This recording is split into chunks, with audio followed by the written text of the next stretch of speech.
Hello friends, welcome to passion for stocks. देखिए, यहाँ पर मैं जो भी ओपिनियन रखता हूँ वो मेरा अपना पर्सनल ओपिनियन है। आप किसी भी तरह का इन्वेस्टमेंट डिसीजन लेने से पहले अपने फाइनेंशियल एडवाइज़र से एक बार परामर्श कर लीजिएगा। मैं एक सेबी रजिस्टर्ड एनालिस्ट नहीं हूँ। सो मेरा जो भी यहाँ पर है वो मेरा अपना पर्सनल ओपिनियन है। तो चलिए देखते हैं कि निफ्टी ने आज कहाँ मूवमेंट किया है।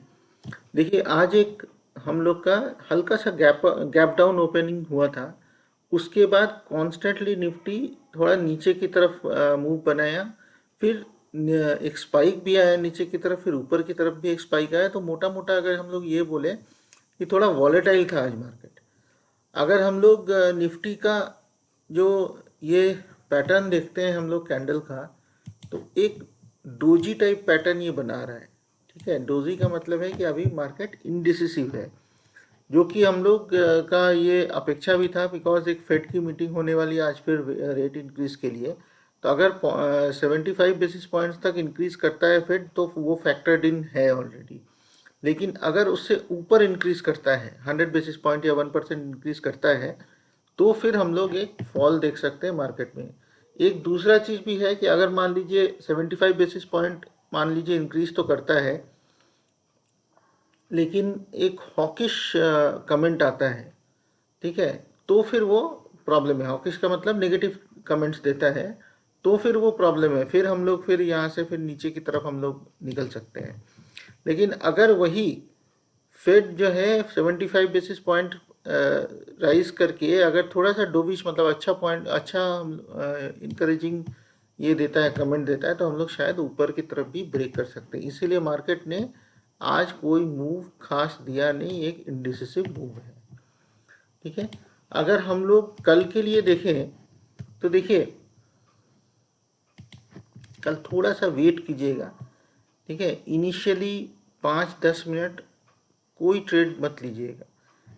इसका बहुत सिंपल रीज़न है कि आज क्या होगा वो कल का ओपनिंग में पता चलेगा। अगर मान लीजिए कल ओपनिंग जो है ना 813 के ऊपर होकर यहाँ पे 10 मिनट 15 मिनट सस्टेन कर जाता है, तो फिर कल हम लोग निकल रहे हैं 923 के पास।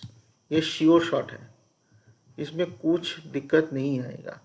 अगर 813 के ऊपर में ओपन होके से 820 830 इतना बड़ा अगर गैप डाउन खुलता भी है 100 पॉइंट का, उसके बाद 820 830 के पास आकर अगर स्टेबल हो जाता है 10-15 मिनट इनिशियली, तो फिर हम लोग 923 की तरफ निकल रहे हैं कल।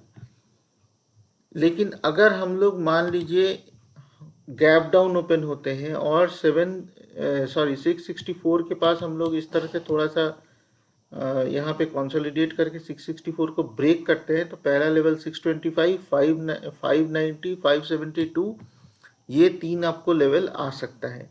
तो 664 के नीचे 625 590 572। लेकिन 930 से पहले कोई ट्रेड नहीं लीजिएगा, 15 मिनट वेट कीजिएगा किसी भी ट्रेड को लेने से पहले। कल मैं एक्सपेक्ट कर रहा हूँ या तो गैप अप या गैप डाउन, दोनों में से कोई एक चीज़ होगा, मुझे जहाँ तक एक्सपेक्टेशन है। अगर मान लीजिए बीच में खुल जाता है कहीं पे, तो यहाँ पर अगर खुल जाता है और उसके बाद खुल के, ठीक है, अगर यहाँ पर मान लीजिए 780 के आसपास कहीं खुल के अगर 800 को जैसे ही क्रॉस करेगा, वहाँ पे आप बाई कर सकते हैं 5 मिनट के अंदर ही। लेकिन कल थोड़ा सा वेट एंड वॉच भी करेंगे तो अच्छा रहेगा। मार्केट का मूवमेंट कल पता रहेगा। वैसे भी कल एक्सपायरी है, तो थोड़ा वॉलेटाइल भी हो सकता है मार्केट। अभी हम लोग देखिए, एक स्टॉक के बारे में मैं आपको डिस्कस करूंगा आज। बहुत अच्छा स्टॉक है, लाइफ टाइम के लिए इसको रख सकते हैं लेकर। ठीक है, ये इतना अच्छा स्टॉक है। उसका रीज़न है क्योंकि देखिए, एक तो इसका अगर चार्ट पैटर्न देखेंगे तो सूदिंग चार्ट पैटर्न है, बहुत ज़्यादा कुछ अप्स एंड डाउन्स नहीं है। फिलहाल ये स्टॉक काफ़ी दिन से कंसोलिडेशन में चल रहा है। ठीक है, तो यहाँ पर भी अगर देखेंगे तो ये कंसोलिडेशन पीरियड था, इधर भी कंसोलिडेशन पीरियड था, यहाँ पर भी लंबा कंसोलिडेशन था। तो ये इस स्टॉक का नेचर है। इस मतलब अपना अपना हर एक स्टॉक का ना नेचर होता है चलने का।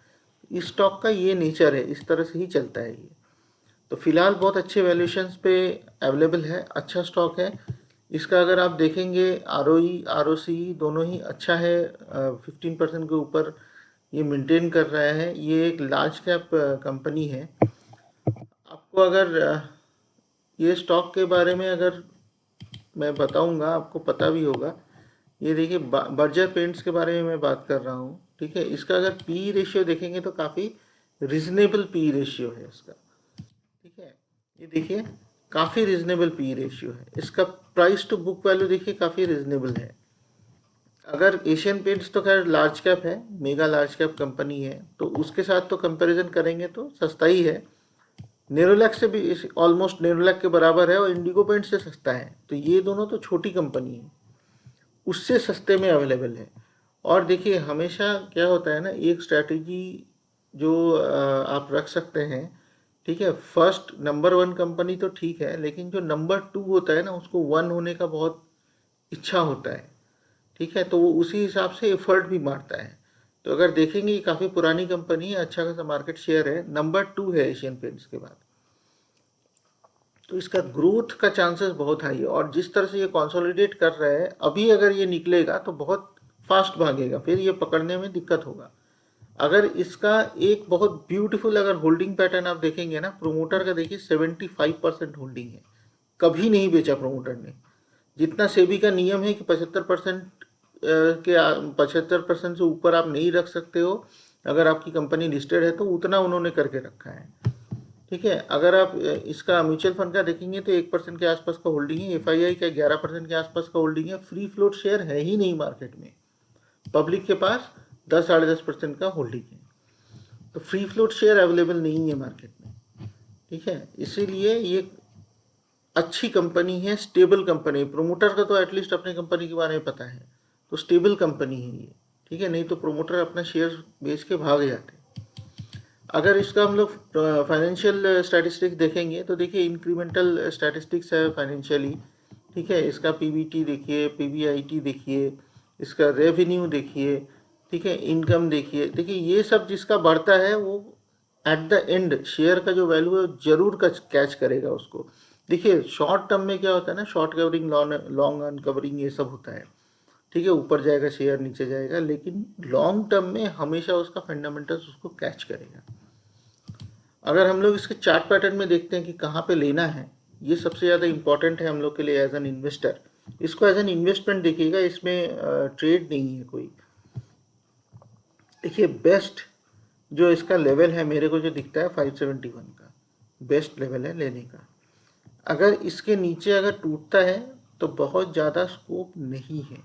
550, 540, 623 भी अच्छा लेवल है लेने के लिए, ठीक है। इसका अगर देखेंगे यहाँ पे वॉल्यूम कम हो रहा है धीरे धीरे, ठीक है। तो इसका मतलब है गिर तो रहा है लेकिन वॉल्यूम कम हो रहा है, मतलब बेचने वालों की संख्या कम है। तो गिरते हुए में वॉल्यूम कम है का मतलब है कि बेचने वाले का संख्या कम है, ठीक है। खरीदने वाले का संख्या नहीं है, तो इसलिए वो थोड़ा इस तरह का हल्का सा बड़ा आपको कैंडल दिखेगा, ठीक है। लेकिन बेचने वाले का संख्या कम है, इससे वो वॉल्यूम से पता चलता है।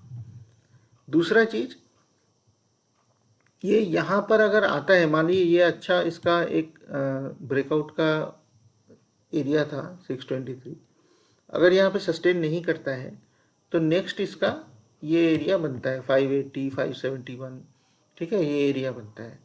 तो यहाँ पर आप अगर आता है तो यहाँ पर आप 60% अपना स्टिपुलेटेड अमाउंट का लगा सकते हो, और यहाँ पे फिलहाल सीएमपी में आप 40% लगा सकते हैं। याद रखिएगा लार्ज कैप है, बहुत अच्छा स्टॉक है, लेकिन फिर भी अपने पोर्टफोलियो का मैक्स टू मैक्स 10% से ऊपर नहीं देना है। 7-8% पे भी इसको रख सकते हैं आप। तो ₹1,00,000 का पोर्टफोलियो है तो 7,000 से ऊपर इसमें एलोकेट नहीं करना है। लेकिन फिलहाल अच्छे पैसे पे अवेलेबल है, सस्ता शेयर है, तो इसको आप यहाँ पर ले लीजिए 40%, और वेट कीजिए अगर 570 आता है ना, यहाँ पे 60% ऐड कीजिए करके इसको 5-6 साल छोड़ दीजिए। इसका जो कंसोलिडेशन फेज था ये ऑलमोस्ट मेरे को लग रहा है कि अब ओवर हो चुका होगा, क्योंकि ये देखिए 2020 से, ठीक है, ये जो 2020 को आप अगर ऐसे करेंगे तो यहाँ पे देखिए 2020 से ये मूव ही नहीं किया है, जहाँ पे गया था वहीं पे वापस आ गया। तो कंसोलिडेशन में है ये शेयर, ठीक है। कंसोलिडेशन का मतलब ये नहीं कि ₹2 ₹3 ऐसे मूव करेगा, इस तरह से मूव देता है शेयर, ठीक है। तो इसको यहाँ पर बिल्कुल आप एक्यूमुलेट कीजिए, निचले भाव में ही मिल रहा है आपको। 571 पे अगर आए तो 60% लगाइए, और लगा कि उसको छोड़ दीजिए, 10 साल 15 साल 20 साल छोड़ दीजिए, आपको बहुत अच्छा पैसा लेके जाएगा। ठीक है, so that's all for now friends, thanks for watching this video. मेरा एफर्ट अगर आपको पसंद आता हो तो एक लाइक कर दीजिएगा, शेयर कर दीजिएगा, सब्सक्राइब कर दीजिएगा। Thank you.